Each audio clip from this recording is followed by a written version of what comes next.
Warning. Pregnant women, the elderly, and children under 16 should avoid prolonged exposure to Dirt Diggler. Dirt Diggler may suddenly accelerate to dangerous speeds. Dirt Diggler has high gluten content and is not kosher, halal, or vegan safe. Do not ingest Dirt Diggler, as Dirt Diggler is for external use only. Discontinue listening to Dirt Diggler if any of the following occurs: itching, vertigo, dizziness, discoloration of urine, tingling in extremities, loss of balance or coordination, slurred speech, temporary blindness, profuse sweating, heart palpitations, increased use of profanity. If listening to Dirt Diggler gives you an erection lasting longer than 4 hours, you're welcome. Listening to Dirt Diggler may lead to unplanned pregnancies. If Dirt Diggler begins to smoke, get away immediately. Seek shelter and cover head. Dirt Diggler may stick to certain types of skin. When not in use, Dirt Diggler should be returned to a special container and kept under refrigeration. The ingredients of Dirt Diggler include, but are not limited to, a glowing substance which fell to the earth, presumably from outer space, and bad memories. Do not taunt Dirt Diggler. Dirt Diggler does not come with a lifetime guarantee. Dirt Diggler, enjoy the show. Extra heat.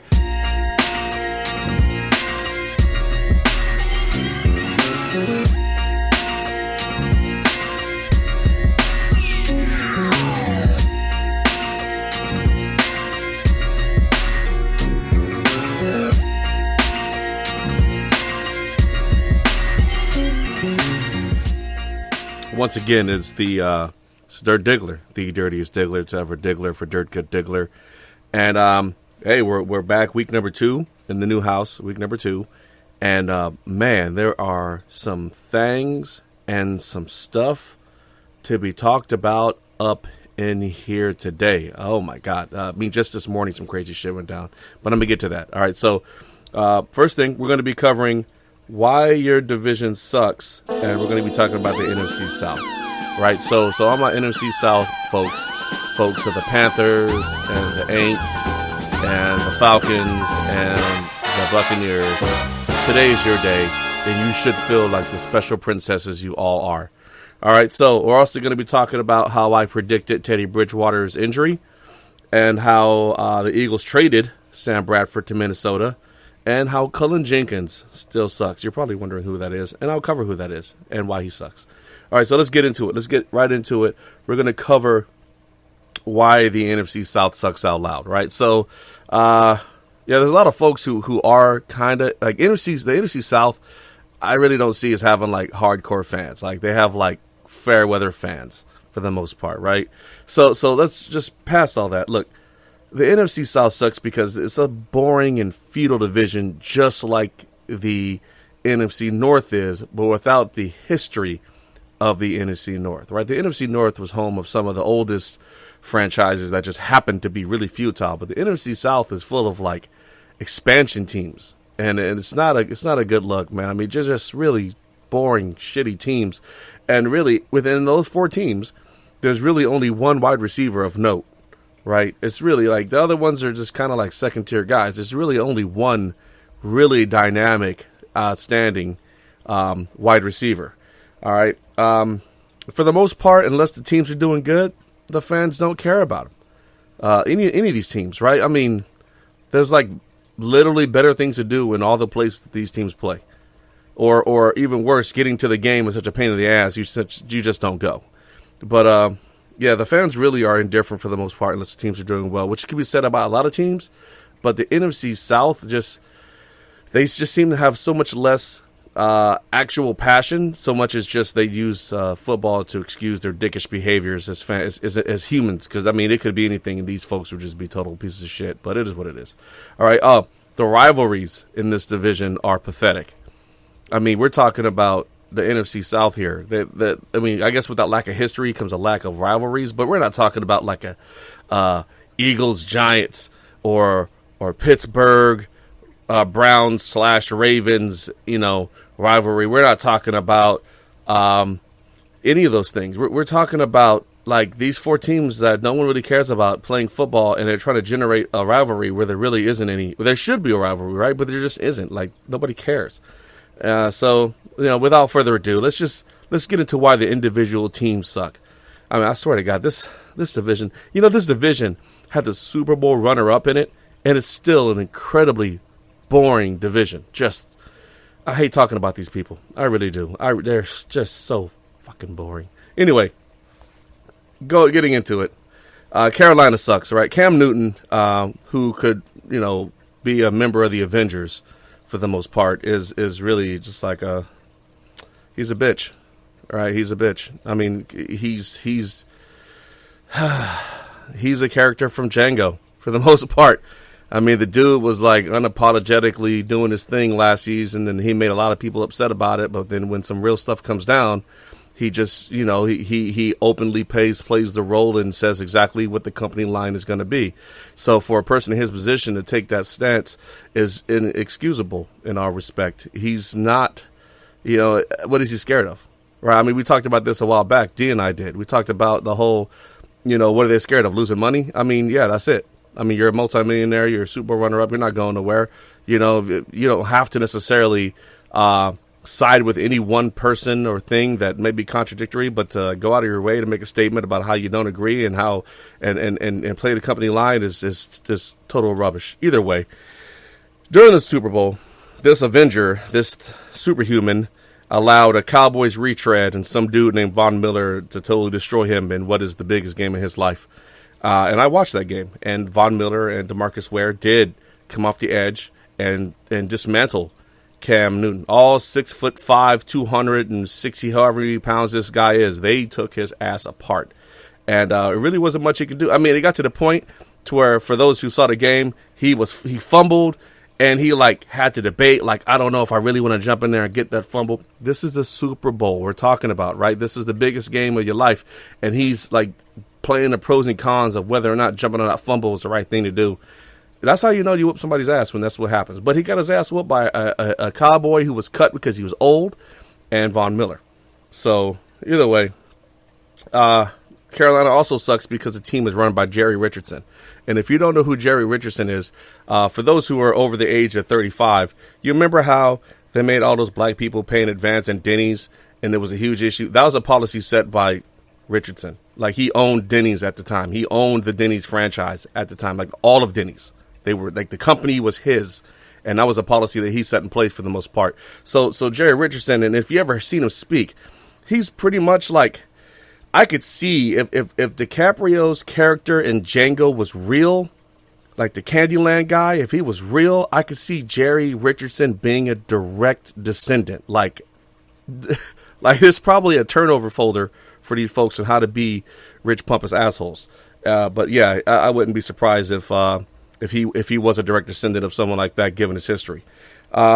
This team and their vaunted defense last year allowed zombie Peyton Manning to score points and win a second Super Bowl, which I can say he didn't deserve. Whatever, but he was there, and you let it happen, and now we have to let Peyton Manning, Mr. HGH himself, ride off into the sunset with his giant freaking 6'7", 8" head with another ring. So now the debate between who's better, him or Eli, cannot really be had because he has the same amount of rings as Eli. Now I enjoyed that because Eli was like the retarded little brother. And for all of Peyton Manning's regular season glory, he could never have the postseason accolades that his brother did. But now he does, so the debate's over. So good job, Carolina, for letting that happen. I hate you and I hate your face and everything else. So also, there's this little wide receiver that plays for the Ravens now named Steve Smith, and he was in Carolina, and he was entertaining to watch. I mean, he was just the angriest little dude I think I'd ever seen put pads on to play wide receiver. He was out of control, and they let him go.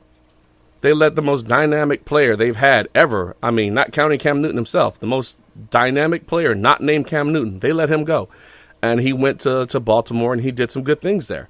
He played some very entertaining football, and I never really forgave Carolina for that because I like Steve Smith, and I like how he gets down, and I like that he kind of plays a game with an edge at a position that people aren't known for doing that at. So, yeah, I kind of never forgave him for that.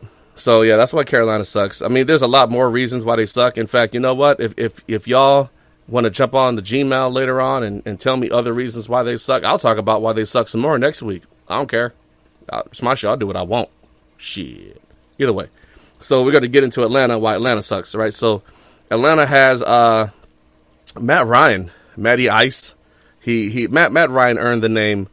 He don't say he earned anything. He was given the name Matty Ice for some reason. The dude is playoff garbage, right? So he's like Jay Cutler, minus the personality of being Jay Cutler, right? Because Jay Cutler, is going to evoke some kind of, you're going to feel a certain way about Jay Cutler. You're not going to be neutral to Jay Cutler. But folks like Matty Ice, you can replace him with a poorly made robot, and nobody would really know. because he's so boring. He just sits there and sucks in the playoffs. Like, he's one of the most overrated quarterbacks I think I've seen to be getting paid how he's getting paid. But whatever. Other than Julio Jones, who else are their players? Like, you have Matt Ryan, Julio Jones, and who else? It's okay if you need to Google to find it, go ahead. But you probably don't know, right? But you're probably like, but I don't want to Google it, Dirty, because I don't care. And I'm going to say I also don't care enough to Google their players. And so I understand. And that's the problem with Atlanta. Like, nobody cares about you. Nobody cares about your team. Nobody cares about your roster. I mean, you're just kind of there, and you're, in the grand scheme of things, you're inconsequential. All you're going to do is donate 2 wins to Carolina anyway. So whatever, right? And Atlanta as a whole, right, the city, the greater metro area, is like the Applebee's of sports. Like Atlanta is the Applebee's of sports cities. Like, you've got your hockey team, I think. You have a basketball team for the most part. You have all these, you have the Falcons. And you know what? Like, for the most part, it's all cookie-cutter garbage, and nobody cares. I mean, Atlanta is just, for as much as Atlanta has going on for it, it really seems like people just don't care. Like I said, there's a lot better things to do in Atlanta besides sit and seats surrounded by freaking drunken idiots all day, I guess. I mean, the Hawks made it pretty well into the playoffs, in last year for the NBA. But, nobody really cares. So, whatever. Also, if you go, there's probably a whole lot of people wearing Vic jerseys still, which is cool because I like Michael Vick. But, that's it. Like, that's the last time people really cared in Atlanta was when Vic was playing for him. So, they also fired their boring coach, Mike Smith. He was, like, super risk adverse. 4th and inches, you're at the 2-yard line. Instead of trying to get the first down and go for the touchdown, no, we're just going to we can kick a field goal, or even worse, if they're backed up a little bit more, they'll punt it. He was super risk adverse. He was boring, and as a result, he failed every year in the playoffs. Of course, I don't know how you have such an anemic, shitty passing game when you have Julio Jones, who's so good, but they did. So they hired Dan Quinn. All right, and some of you are like, "Who's Dan Quinn?" And I'll tell you who Dan Quinn is. Dan Quinn was the defensive coordinator for the Seattle Seahawks when they won the Super Bowl a few years back. So everyone's like, wow, maybe some of that Dan Quinn magic will rub off over here. Hey, that's a fallacy. Don't believe that. It's not going to happen. I'll tell you why it's not going to happen. You don't have any of the pieces that he had in Seattle. You don't. You don't have Pete Carroll running your offense. You don't have a Russell Wilson in a beast mode on offense to do things for you to keep the pressure off the defense. You don't have a player like Richard Sherman. You don't have Cam Chancellor. You don't have any of these people on your team. You just don't have the talent. So to bring this guy in, like he's all of a sudden going to rebuild your team and make it into something great when you have no pieces beyond Julio Jones is a fallacy. So what's going to happen is, you're probably going to fire him before he's actually able to put any players in place and keep yourself as a middling NFC South team who may go so far as to waste a playoff spot this year. I don't know. So on to the Aints, the Saints, right? So Saints, remember back in the day when you guys were good, that one time? Like, you remember that? I remember that. Pepperidge Farm also remembers that. So just know that we remember when you were good, but that is not who you are now. So don't ever say that you're good.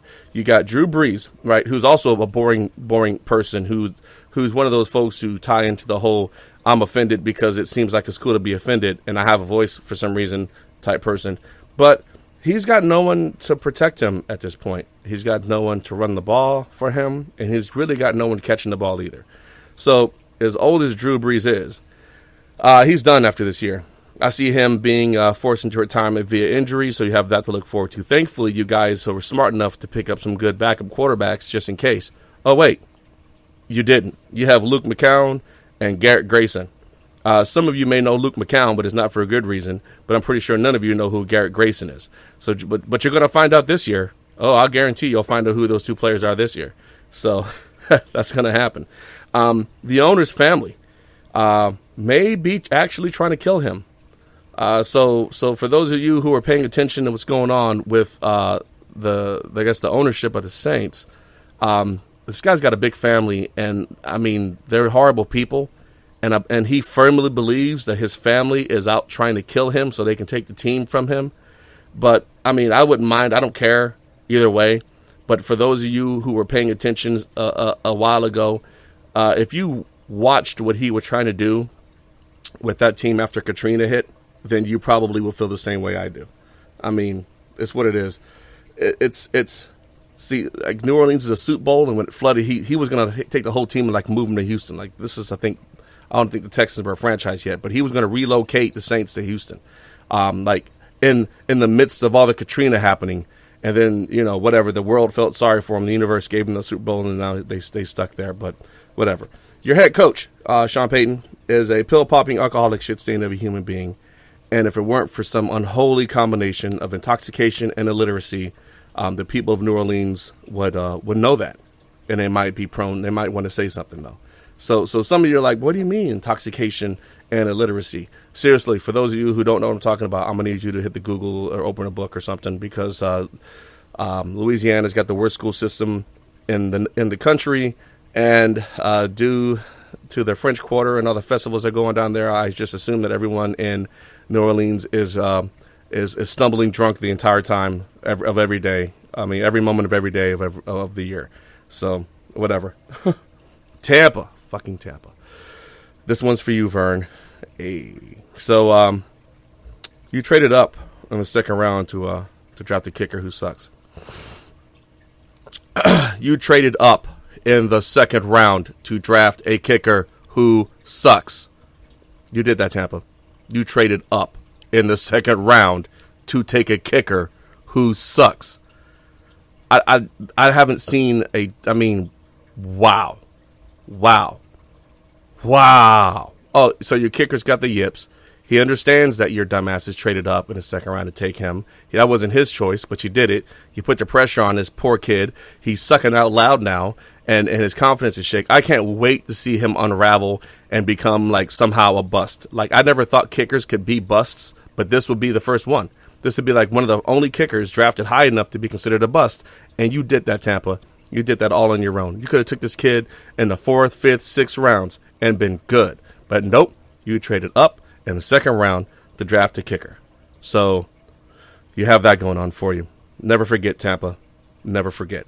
Also, Jameis Winston is probably one mojito away from raping some crab legs. So just wait. Like, for those of you who will rationalize Jameis Winston's childish behavior as being over, I'm telling you it's not. The guy never learned anything. He was never held accountable. And I don't see him as a changed human being. I see him as a giant shit stain. You've got about another 6 years of him being well into the danger zone as far as his behavior is concerned. What you should be wondering is if your team is good enough to suppress any evidence of his wrongdoings when it eventually comes out. I'm telling you, he's for all his talents at quarterback, he's a pretty horrible person, and he's a pretty childish, like really like not immature, like he's like the worst of the frattish dude bros. Like, he's just like not a good person. So the only reason you really haven't heard a lot from him this time is because the Buccaneers probably have a better grip hold on the police force in Tampa than the Seminoles did. What they playing? Gainesville, wherever, Tallahassee, whatever crap hole they play in Florida. Either way, there's hope though. As I say every week, where there is hate, there's hope, and this is why these teams should remain hopeful throughout the 2016 season. Cam Newton, while a bitch, is still a very large person who is very strong, runs very fast, and throws the ball very well. All right? Carolina's defense still has a majority of its pieces and still looks to be the dominant defense in the NFC. So I don't really see Carolina taking too many steps back this year, at least not enough for anyone in this division to catch them. So if you're a Panthers fan, just know that there's really no threat to your dominance in that division. You will take the division crown, barring massive injuries to your roster. All right, Atlanta, you are not better than Carolina. However, you are better than the Saints and the Bucks. So you're probably in good position to waste a playoff spot this year as a wild card. Also, you have Julio Jones, who debatably is the second best receiver in football, if not the best. The reason I say debated, that you could debate it, is Antonio Brown in Pittsburgh is the truth. All right, Megatron's gone, so he's out of the. You can't talk about him, but Julio Jones is the truth as well as Antonio Brown. So depending on what you're trying to look for in receiver, those guys could be 1A and 1B, 1 and 2. I mean, we'll see who really does better this year.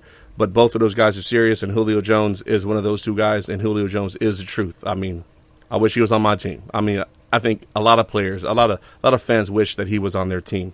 He's a monster. You still got him, so that's why you have hope.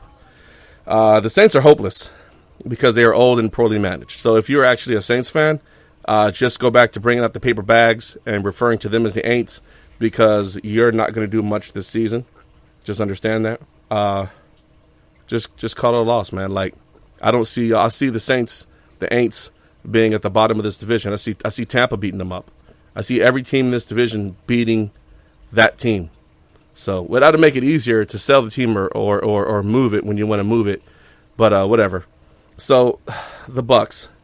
So the Bucks have they've minus the kicker that they traded up in the second round to grab. I'm never going to get tired of saying that they drafted a kicker in the second round, that they traded up to draft said kicker in the second round of the draft. Other than the kicker, they actually have had some pretty good drafts as of late. They've got some good talent, especially on the defensive side, the defensive line, the linebacking core. They've got some pretty solid players. And Jameis Winston, despite being a stain, is actually a pretty decent quarterback. I mean, it doesn't excuse him. I will never excuse your bad behavior in real life for your performance in the field. But despite his bad, he is a pretty dang good quarterback right now. We'll see how he continues to develop. The good thing is not really all on him. He does have some offensive weapons that he can refer to. I mean, and the defense is kind of coming around. So, as long as it doesn't rest on the foot of the kicker that you traded up in the second round of draft, you guys are at least in position to give the Falcons a run for their money and to beat the Saints. But I don't really see them challenging Carolina for dominance yet. I don't believe that Jameis Winston is anywhere near as polished as a player as Cam Newton is, as far as being on the field and having a presence. And I don't see their defense being good enough to slow down the Panthers. But we'll see. The games have yet to be played. So on to other things that aren't NFC South, because that division is a travesty.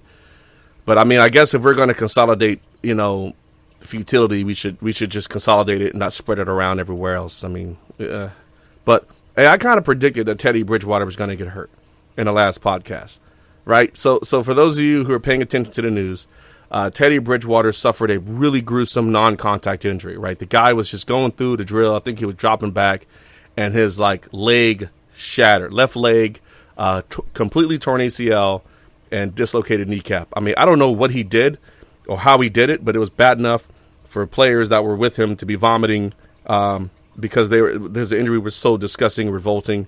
Of course, it was an audible cracking, snapping sound, and he's screaming his head off on the field because these are pretty gruesome injuries and they're really painful. And the meat wagon came and took him to the hospital and was diagnosed. But, I mean, that's a shame, right? Like I said, Teddy seems like a nice kid. He seems like a nice guy, and I hope he recovers. The rehab process for him will be exceptionally painful, but hopefully he does recover, because, I mean, he's not a bad person. I actually kind of want to see him kind of do well, despite him being a Viking. Either way, the Vikings were without a quarterback until this morning.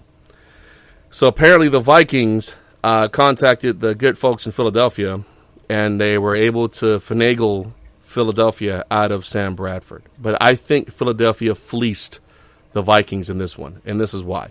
So they get Sam Bradford, and they get Sam Bradford's 2-year contract and the whole kit and caboodle, and the Vikings have to give up next year's first-round pick. In 2018, they have to give up a fourth-rounder. Now, for me, as an Eagles fan, I'm curious to see what the Birds do without Bradford, because Bradford. The whole thing was Wentz isn't ready, right? We have Daniels just in case Bradford goes down, but Bradford is by and far the most qualified quarterback on that roster to run that offense. And during the preseason, he showed his ability to run that. He's healthy. He's got he's got 2 seasons. This could be his second season after the knee injury. So I was looking forward to see how he's going to execute, how he's going to perform. Well, that's out the window now. He's gone. He's in Minnesota now, and so we're left with Chase Daniels, who has played terribly this preseason. Of course, he's playing behind the 2s and 3s for the offensive line, so he's not getting protection. Typically he plays badly when they don't protect him. But most quarterbacks you can say that for. He's also a lot smaller than Bradford and Wentz as far as height. I want to say Daniels is like a 6-footer. The other two are like 6'4" and 6'5" respectively, but he's significantly shorter than Bradford and Wentz. So we have Daniels, who was looking to be the backup, but now he looks to be the starter, at least for right now. And Wentz is still out with busted ribs. They're looking at him probably playing in the fourth preseason game, but that's not what happened. That's not what happened. He didn't play because his ribs were still hurt, but they're trying to bring him out. Now, this trade kind of throws the whole quarterback situation, which I figured was settled, into disarray, because now the potential for starting Wentz is there, right? The case is there. All right, I could tell you right now, Bradford was kind of insulated due to his contract and his ability to run the offense to a point, but let Daniels go out there and struggle. Let Daniels go out there and struggle. I would guarantee you that city, my city, will call for the rookie to come out.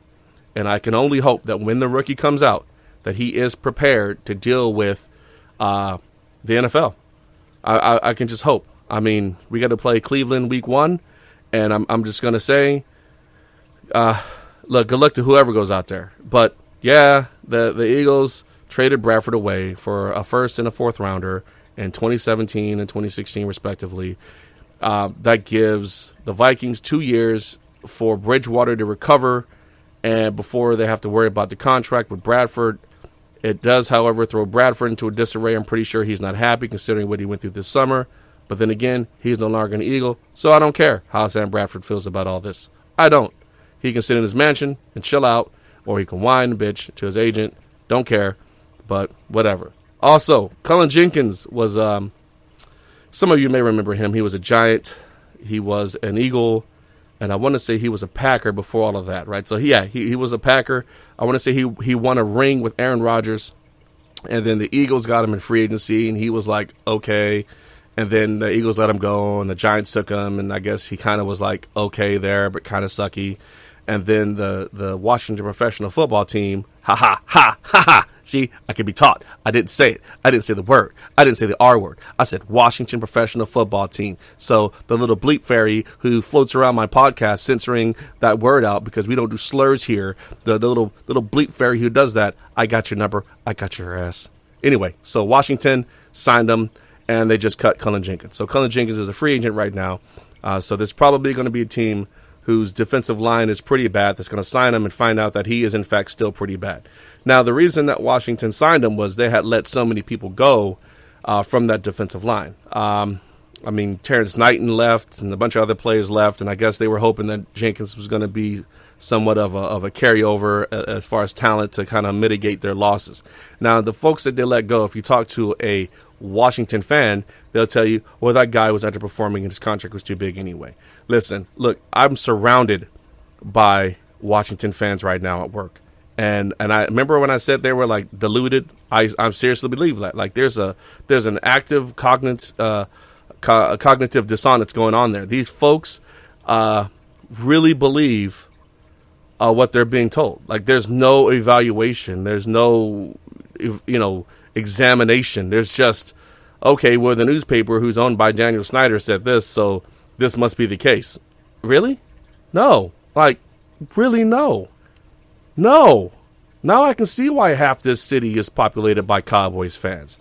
I wouldn't want to be associated with those folks either. Oh my God. I mean, and you got to think if I'm using Cowboys fans as the sane ones and all this, you got to be pretty bad in the grand scheme of things. So yeah, look, you don't get a pass. Y'all are terrible. Whatever. You just, whatever. So, all right. Now I was on the fence about doing this piece, but I'm going to do it either way, right? So the Colin Kaepernick take, right? Everyone's had one. Everyone's got a position on this for the most part, even if your position is you don't care. This is what I tell you, right? I'm a vet, right? I served for a while, longer than a lot of folks who have opinions on this, all right? And I associate with people who serve just as long, if not longer than I do, for the most part. And I'll tell you what, your personal feelings about this, like everybody wants to be offended for the veteran, right? Everybody wants to go, well, you're disrespecting the troops, you're disrespecting the vet. For those of you who've been paying attention to what actual vets are saying, this is you don't if you're really there, if you really put on the uniform for the country, right? Then honestly, you're doing it to protect Colin Kaepernick's right to protest in that manner. You are.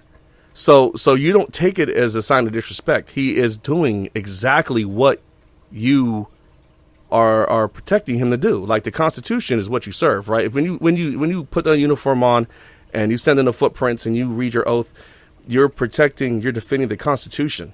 You're not defending the flag. You're defending the Constitution. So the Constitution gives him the right for peaceful protest, which he is doing. He's not flipping cars over and setting them on fire. He's simply sitting down or taking a knee in protest for the injustices that he feels are happening in the United States. Now, you can say what you want about whether or not there's actual injustice. I mean, but to say he's disrespecting the troops is complete BS. It's bullshit. And don't do it. Especially if you've never been a troop, don't fucking speak for me. Don't do that. Like, you're fucking playing yourself, because if I hear you do it, I'm going to correct your ass like I had to do already. So don't use my veteran status to further your agenda. Don't do that. You speak for yourself. If you don't feel comfortable talking about whatever he wants to talk about, or you just don't agree with whatever, then just say that. But don't say you disagree because you're disrespecting the troops, because that one time, that one guy you met at the bus stop was in uniform, you thought he's pretty cool, or because you were almost going to join, but see, what happened was you had to go to college because your mom wouldn't. I don't want to hear none of that. Look, don't speak for the troops unless you're a troop. We don't need you to speak for us. We don't need you to speak for us. We are perfectly capable of speaking for ourselves. But if you do want to speak for us, right, instead of focusing on something like Kaepernick, why don't you focus on the piss poor care we get at the VA? Why don't you focus on the suicides that are happening? Why don't you focus on those real the homelessness that veterans seem to be plagued with more than other populations? Focus on those things, real veterans issues. Don't sit there and fake outrage because somebody decided to speak up on something that he felt was important, and you thought, well, I don't feel comfortable, so let me bring up the troops. Don't be that asshole, because a lot of y'all are being that asshole. If you really want to care about the veterans, care about us all the time. Don't care about us when it suits your fucking agenda. All right, so that's the most that I'll discuss politics on this podcast. It really is not political. This is a listen. It's sports related to a point. Now whether or not you agree with Kaepernick, I don't care. But you're not going to use me or anyone like me as your whipping stick to get your point across, unless you were me. The only person I want to hear from with regards to this veterans thing is another veteran. So with that having been said, it's been real and it's been fun. Peace. Dirt Diggler out.